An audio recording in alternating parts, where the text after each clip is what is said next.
Blessings and prayers to you all this Easter weekend. I trust that you're keeping well and enduring, if not enjoying, the lockdown. And hopefully we will get a resurrection from that sooner rather than later. Please remember Debbie Unwin in your prayers. Debbie was taken into hospital by Vicky yesterday evening with a suspected infection again. So please pray for Debbie. Vicky couldn't stay, so Debbie's kind of been left on her own because of the current situation. So we'll try and keep up to speed on how we can communicate with Debbie should she be kept in, and hopefully stay safe during this time. So please remember Debbie and pray for her at this time. I wanted to share a message with you today that I think contains within it understanding that, in my view, is detrimentally and sadly missed from most explanations of the events within the Easter story. The events of the Easter story are supposed to be understood in direct parallel to the events contained within the Jewish feast of Passover. So, the recording of the story in the Gospels is recorded as an event during the Jewish Passover. I can only conclude, for the very specific reason that understanding something of the Jewish Passover, which was the thing that took place of their the delivering of and delivering into freedom from a story that has them in captivity in Egypt as a nation, as slaves for 400 years. So we've got to look at it from that perspective and allow that to influence our thinking if we're going to try and make any sense of it at all. I do want to get this straight from the beginning, because I don't think people are told this. I think to support what I think is a distorted version of the gospel story, this is not told, because it would require a level of explanation that I think many, probably in ministry, sadly, and I'm in ministry, I'm not wanting to engage with. And that thing is this, that in the Passover story of the children of Israel and the freedom, deliverance from Egypt story, the death of the lamb, a lamb dies in the story, known as the Passover lamb. The death of the Passover lamb in the story is never, ever, in any way, shape or form alluded to as being a sacrifice for sin. So when Christ is referred to as our Passover lamb, what does that really mean? You might want to think about that one.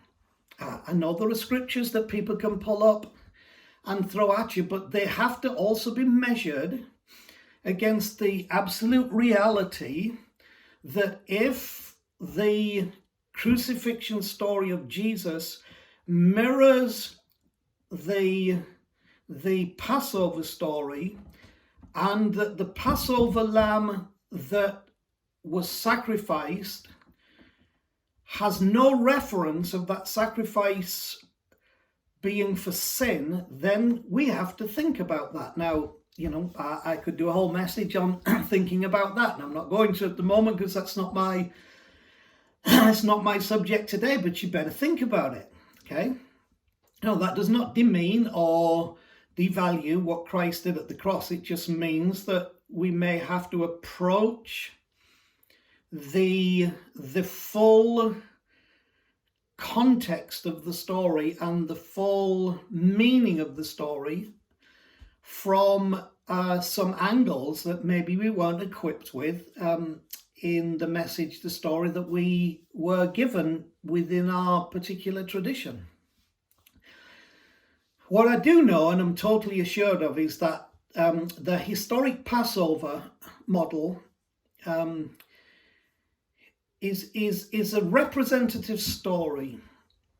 And so much of Scripture is a representative story. I'm always interested in the story within the story. What is this saying beyond the boundaries of ethnicity, of geography, of historicity, of culture? What is this saying beyond all that? Where's the wisdom in this? What is the lesson I can learn, or the truth I can receive if I read this literately rather than literally?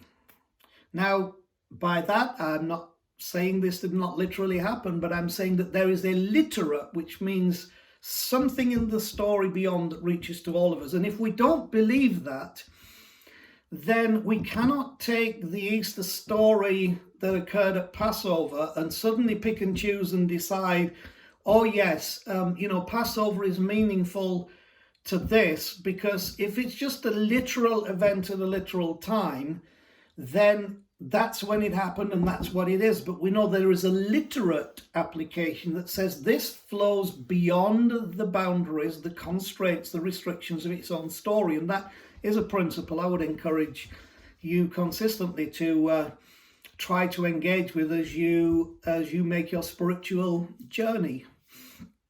So this historic Passover model is the story of a whole nation, in their eyes, all people. The message being that in that story, and I'm not going to go through the story because it would just keep us here too long and longer than I want us to be kept here. The model is showing us that death is a destroyer from which we must be set free. Because the whole thing was death was coming in Egypt, and in order for death not to touch you, they had to be the Passover lamb, and there's a whole story with that, as you know, which I say I'm not going right into that. But what we learn from this is death is a destroyer from which we must be set free. And by that, I'm looking at death as the opposite to birth, not life. You can see my last message, which I titled Live Fully and Love Wastefully. If you want to understand that, it's available preceding this one, which will go up today.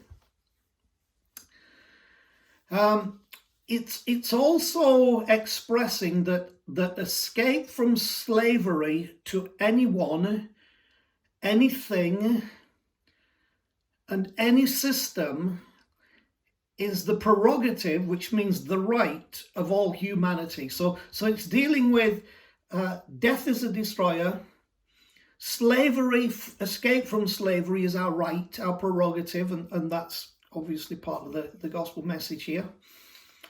And the third thing is that all bondage must be broken for true freedom to be our experience. So anything to which we are in bondage, tied up by, must be broken for true freedom to be our experience. So death, slavery, bondage are three things that are right at the heart of understanding the why of the Passover experience. And it is all about freedom, which is great, being set for breaking out from there.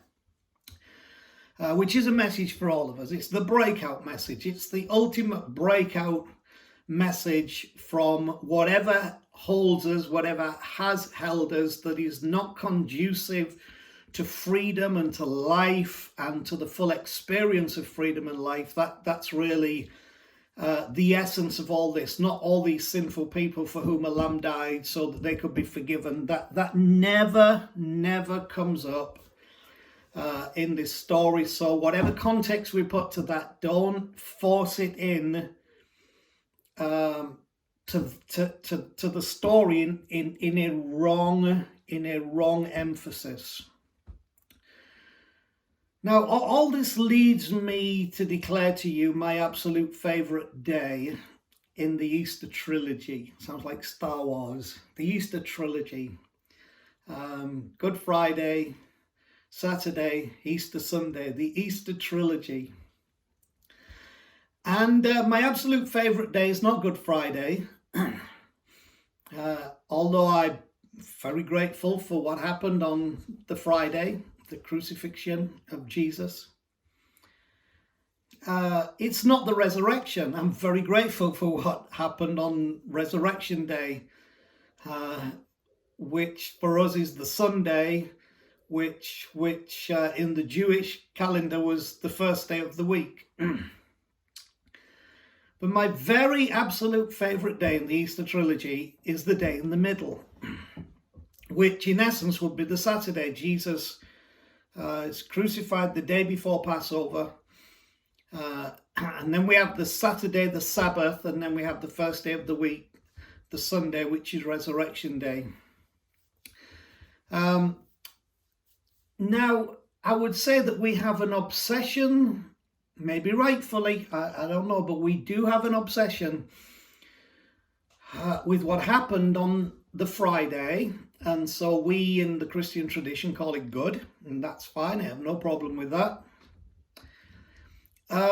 We have a mostly equal obsession with what happened on the Sunday, which is today, which is Easter Day, the first day of the week, the Resurrection Day.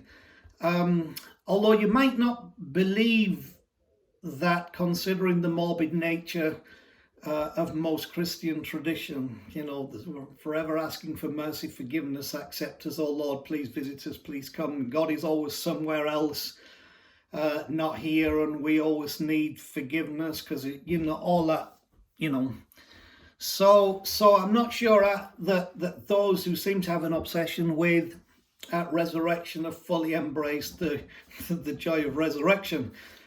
But the middle day, the Saturday, the Sabbath, goes mostly unmentioned by anyone.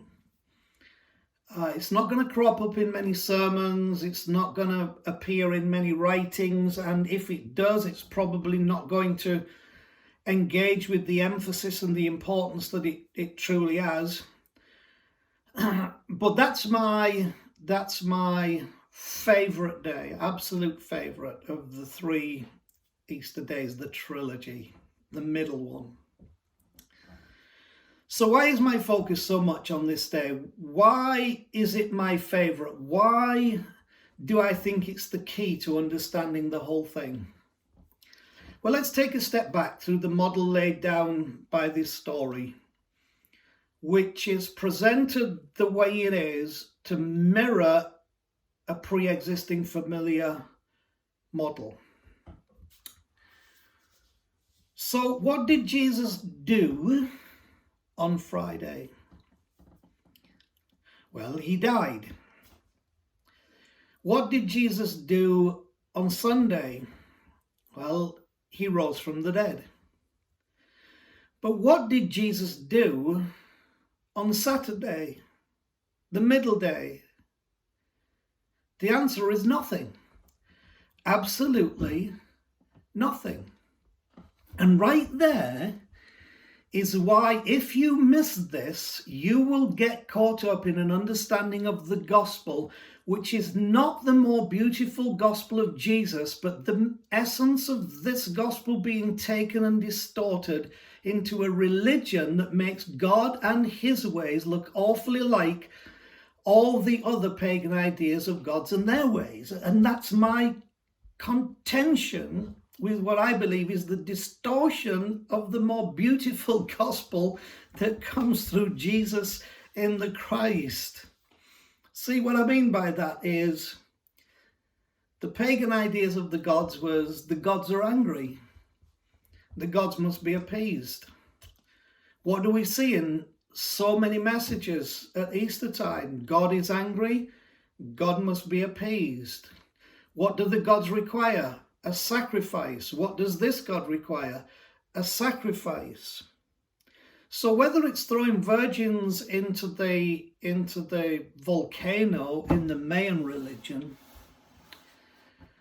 or whatever model you wish to use, if we are not careful, we distort this beautiful gospel to be simply a mirror in its understanding of the divine being at the core of all things, God, the source, the presence, and what he did with Jesus as simply the Christian version of the pagan versions of God and what the gods require and what the gods must do.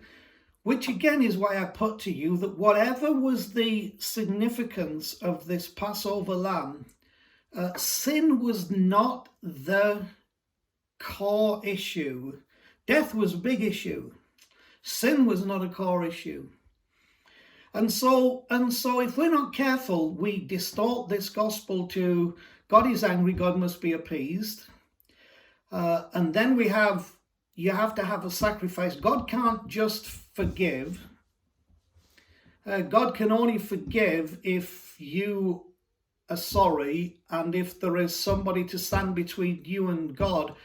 And we have a kind of a good cop, bad cop gospel. You know, God's the bad cop who wants to destroy you because he's really angry. Jesus is the good cop who's pleading with the bad cop so you don't get what's coming to you. Listen, I'm sorry, but I cannot in any way associate my heart and my support to versions of expression that seem to display this loving Father at the source of all things, to be in the model of all religious creations throughout the ages when it came to the issue of the divine and all that, you know. So the pagan idea is the gods are angry, God must be appeased, and then that you will be rewarded for doing good and you'll be punished for doing bad. I believe that let's call him the Abba of Jesus. That means the daddy of Jesus, the father of Jesus, the one who Jesus was trying to present, the Father, always presenting I and my Father, wanting to draw you not to an image of a God, but to draw you to a loving Father. That when he draws us to that Father, it is not the system of you'll be rewarded for doing good, you'll be punished for doing bad. He'll forgive you if you're really sorry.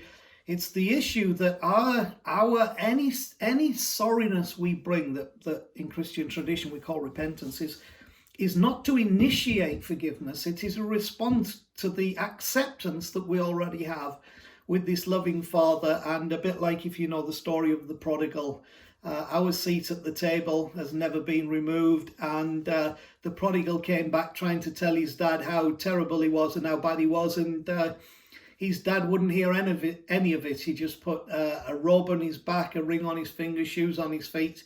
And the essence of that story is that when this young man went back into the house, that he had gone to work out his stuff, which his father had approved, gave him his inheritance, go work out your stuff. When he came back and walked back into the house, he looked the same to everybody when he came back in as he did the day that he left. There was no shame, no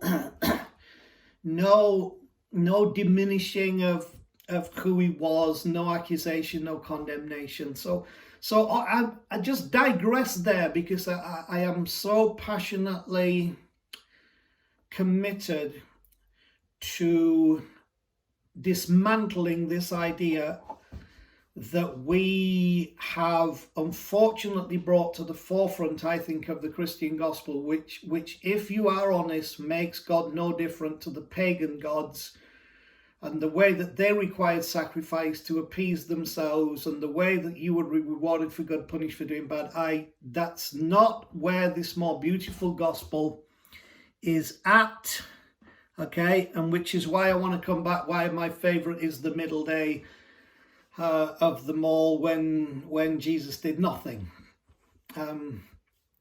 See, we have record in the Gospels of all the happenings of Friday, We have record in the Gospels of all the happenings of Sunday.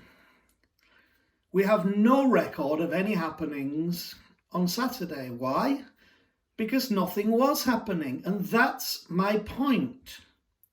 That's, unless you call rest a happening. So to fully understand this, you really have to go back to the model of the creation narrative. 6 days of incredible creation, but then this statement, on the seventh day, God rested from all his work. Okay. On the seventh day, God rested from all his work. Why? Because it was finished. Now jump back to the model that we call the Easter story. And you'll see why I've referred you back to this event at the beginning that is meant to be an expression of where God sits in the context of all that he has made. What is the state of his being and the state of his heart? So we jump back to the story we call the Easter story, and we bear in mind Jesus' last words. Jesus' last words, as recorded by John, was, "It is finished."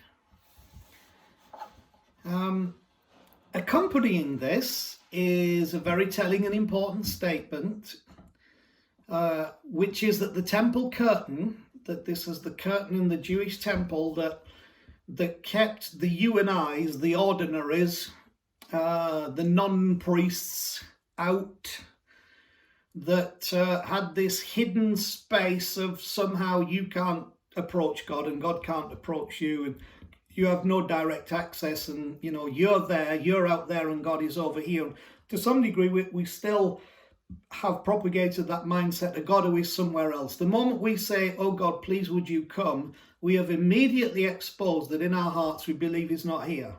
Okay?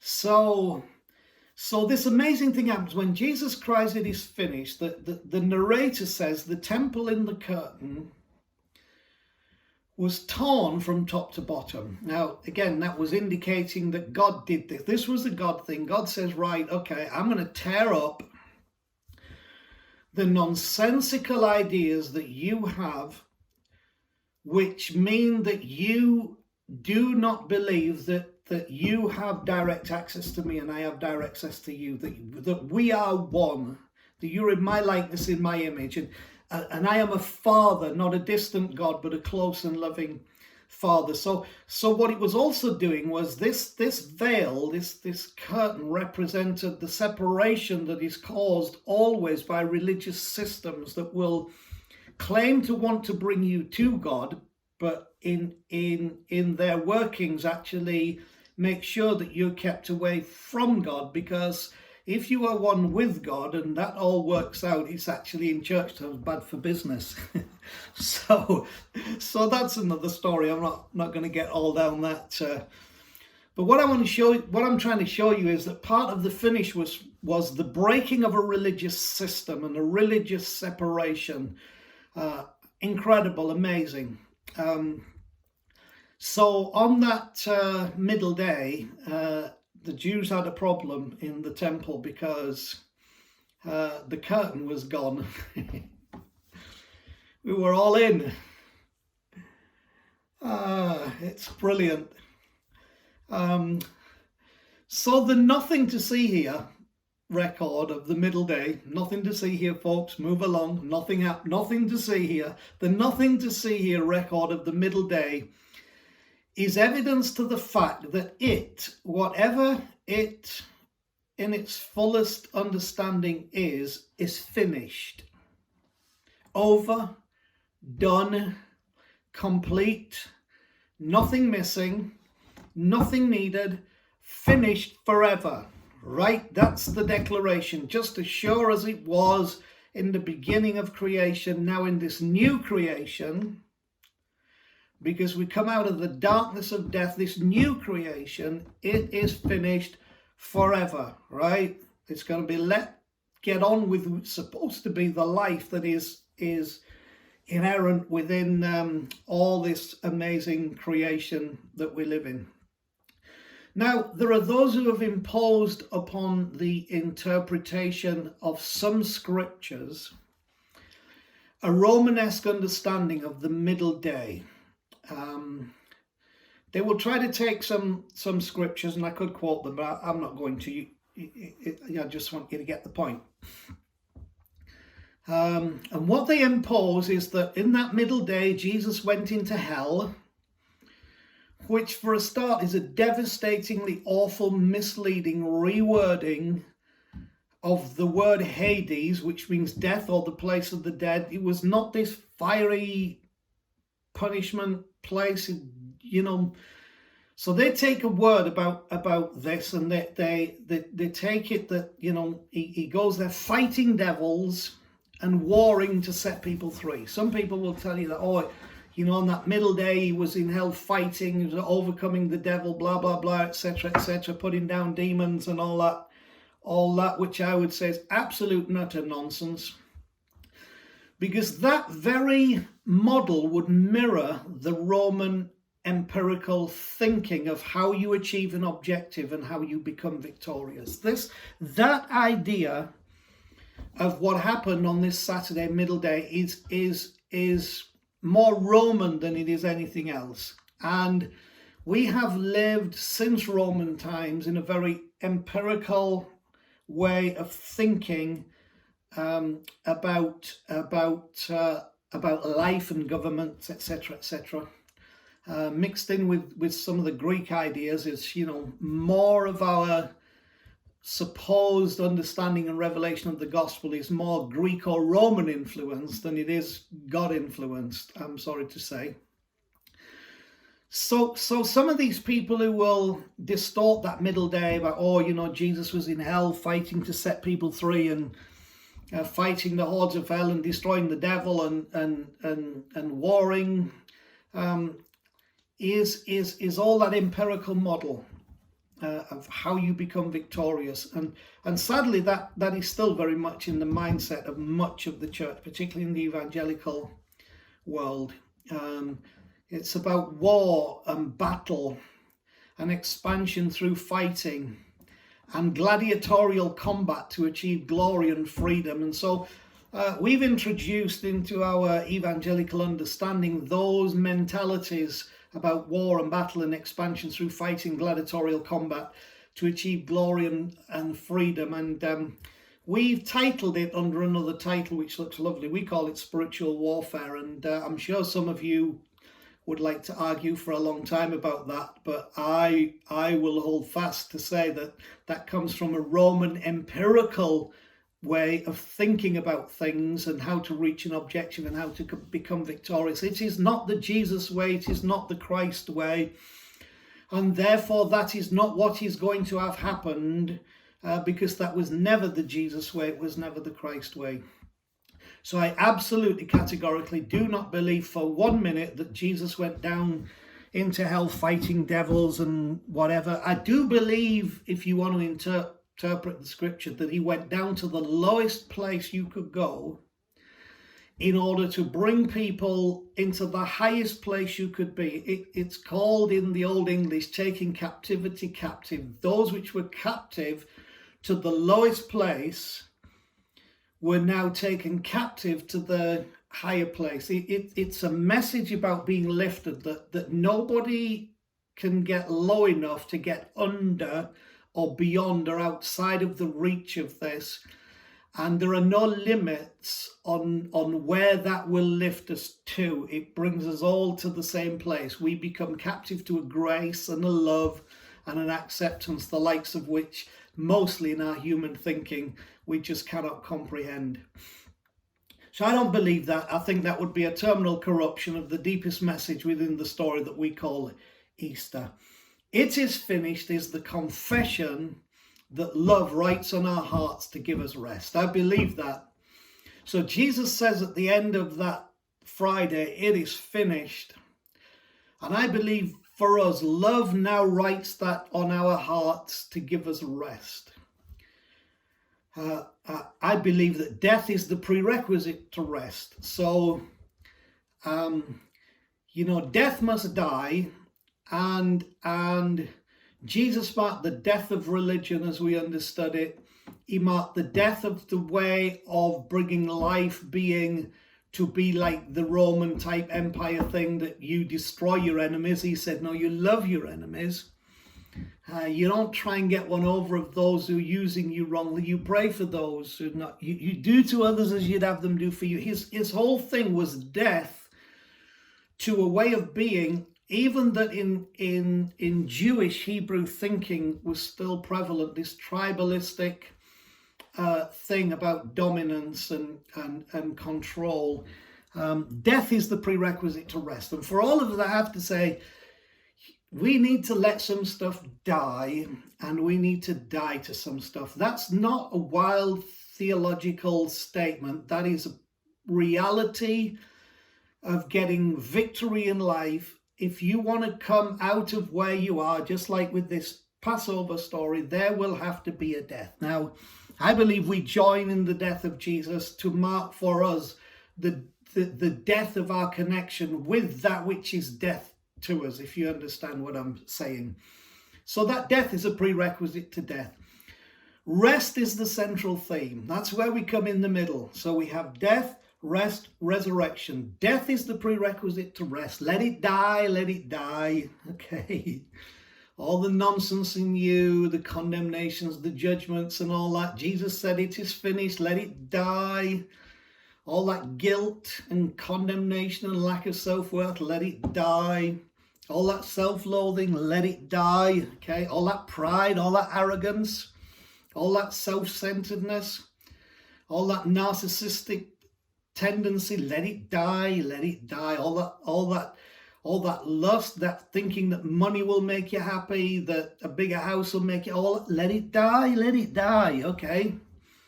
Do the Jesus thing, join with the Jesus thing. Let this Easter be, okay, death to all that is death, because that's what it is. So death to death. So remember the Passover, death to death. We're bringing death to death in order to fix it, okay?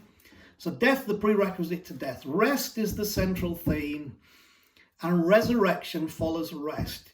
The resurrection of the Easter story follows the rest of the middle day. If you don't come to a place of rest, you're not going to enter into a truth of resurrection, because resurrection follows rest. Can you see where I'm so adamantly tied into this middle day? That's the place of rest. The middle day is when you do nothing but lose yourself into the reality that it is finished. There is a completeness, there is an ending, that the requirements upon you are I'm not talking about, feeding your family and going to work and all that, but the requirements on you to be one with the Creator and to be at peace are not one of, throwing the virgin into the volcano. It's a rest that you receive because of the death that you have identified with and become part of which Jesus, in what he did, was inviting us to say, look, come on, die with me, die in me. And in that death come to the rest of it is finished, and know fully that it, all of it is finished now and forever for all people. So rest is the central theme, and resurrection follows rest. So if you want the joy of resurrection and the power of resurrection, which is life from the dead, this is true life after death, but while you're still alive here, okay? If you want that, then it follows the rest. You first got to find that place of rest, but you can find it if you let all that nonsense die, which is what it is, and enter into that day knowing that something's been written on your heart by love, which is, it is finished. And that has to be your confession. So let me finish by saying this. Jesus didn't start the process of winning by fighting. He did it by dying, so join him. Will you rest today accepting that you are accepted?